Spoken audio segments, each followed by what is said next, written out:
Bibbidi bobbidi boop. Hello, America. Hey guys, Casey here with another week of superhero shows to catch you up on. Marvel Universe, Agent Carter. This really isn't necessary, Mr. Jarvis. We could have just brought the Woody closer. Scratch the paint with those heels. I'm perfectly happy to give you a boost.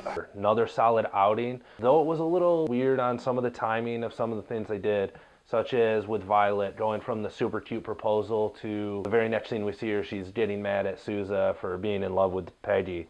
A little weird just because we don't get anything in between. Other than that though, solid episode. Wilkes also being drawn to the Dark Force, that's pretty cool. A little suspicious whenever he's asked about his origin with the Dark Force. He has yet to answer. He always kind of shrugs it off and changes the subject. That's obviously leading somewhere. Another thing about Agent Carter real quick, is it in jeopardy of ending? This might be the final season. Haley Atwell signed on to star in another ABC drama called Conviction. So if she's starring in another series, how she's gonna still play Peggy Carter. All right, now on to The Flash.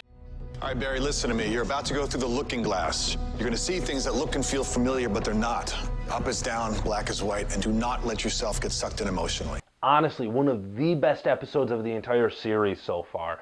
What a great, fun journey into Earth 2. So many awesome Easter eggs that we were given. And one of the best parts of the episode was seeing Barry react to all these character differences and everything. And also what a great vibe and feel and look to Earth 2 that has a very Art Deco look to it. Reminds me of Batman the Animated Series, which is always a good thing. Also, it left on a pretty cool cliffhanger. We're gonna have to see the rescue mission next week. Just wanted to run through some of those cool Easter eggs so far. Starting with when they first went through the portal. Black Green Arrow. John Wesley Shipp from the 1990 Flash series. How cool was that? Supergirl, obviously foreshadowing the crossover that's gonna happen next month. Deadshot as a bumbling detective. That's a terrible shot.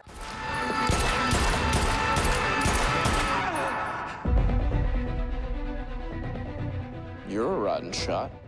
Sin as a flamboyant criminal. Joe as a lounge singer. Iris as the detective. Mayor Snart, did you guys catch that? Hopefully we get to see him next week. Killer Frost and Deathstorm. Cisco as Reverb, and I'm sure everyone's talking about it. The speed dial at Barry and Iris's house. Bruce, Hal, and Diana were on the speed dial. Wow, so cool. All right, now on to Arrow. So Nissa's holding Thea's life hostage until you kill Malcolm Merlin. I would be surprised if she wasn't the daughter of the demon.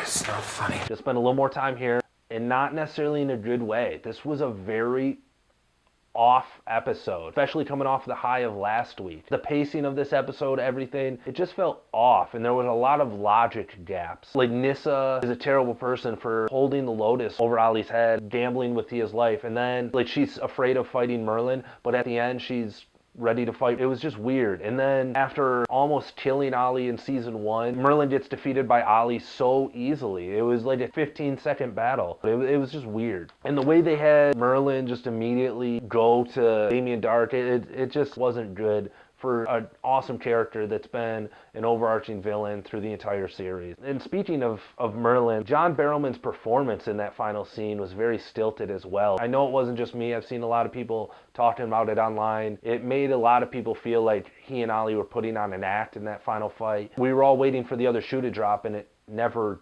did. It was just a bad performance, which is a shame because he's been great this entire series. And they have to figure out a way to juggle their multiple storylines better. Flash also handles multiple storylines, and they do it a lot more deftly than Arrow does. On The Flash, it seems like all the minor subplots add up to the greater conflict, whereas Arrow, it feels much more fractured on Arrow, where some of the subplots aren't really adding into the final conflict, the overarching story throughout the series. Please, Arrow, I'm a diehard fan.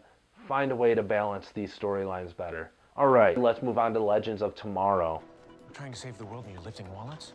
It's called multitasking. I'll just start by saying, wasn't too jazzed about the lack of 80s fashion and music. But that being said, it was still an awesome episode. Starting out with the Ocean's 11-esque heist at the Pentagon that obviously was bound to go wrong. Then we moved on to the Soviet Union in 1986, height of the Cold War. Some awesome team-ups in this episode, especially Ray, Palmer, and Captain Cold. Those guys are two of the best characters. I want more of them together. Snart's annoyance with Ray's Eagle Scout persona.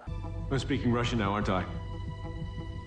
Now you're annoying in multiple languages. It couldn't get any better. And seeing Ray flounder the way he did, it was just great fun all around. Also, as far as awesome characters go, I do have to mention Heatwave. He is amazing. When you have all these characters that are worried about the stealth, not messing things up, it's so great to have a character that's just like, let's kick in the doors, shoot the place up, punch people in the face. He's great fun. I'm so glad that Captain Cold and Heatwave are getting proper due on this series because they didn't really get that on The Flash. Also, another cliffhanger ending to this episode. It's cool that we're getting multiple episode story arcs.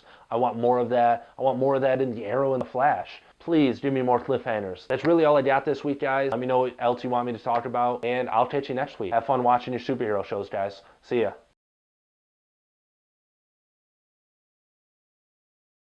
All right, now on to... Pause really quick. Can we fix your mic a little bit because it's distorting your Superman thing? penises.